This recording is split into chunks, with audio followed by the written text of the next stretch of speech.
na pa ai nghe câu kia thế đâu đọc lên lời ni ra mô anh em dâu tay chúng tôi đi lên chung cho là vào dòng ở ngôi dâu tay đi chung tôi hằng vạn trong cho làm vô xì lòng kiên thêm mô đọc lên lại ni hơi áp bà đi tao gật thua dấu vui cô linh khen đi cô chung tôi đã chung cho là quá dòng ngôi dòng tay lâu ô hiền đi cô đã trong ta lối nó mà lên lại đi cô giấy tha niềm số mai người dâu ta xin nông hết liền dây lan cỡ xin nông hết liền dây lan cỡ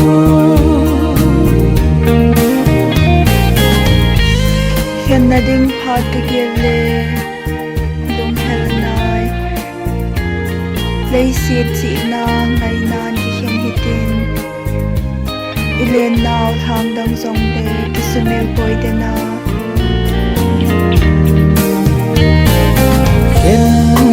na ding Phat ka kirle lung hel anai lei sit si na khen hi tin đi lên nào thang gần dòng lệ kia sương mil bôi đi go ô he Phat hi ta sa thi hi lên khen na ni so bon đi i khen lâu thi đam siêu chan chi này ta đó vô đi đi lên nào thang đằng dòng lệ kia sương mil bôi đi go man cần đọc lâu ô hiền đi cô đã trong ta lối nó mà lên lại đi cô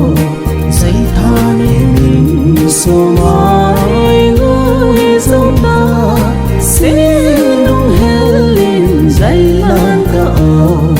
giấy tha niềm số mai người dâu ta xin nông hết liền dây lan cỡ xin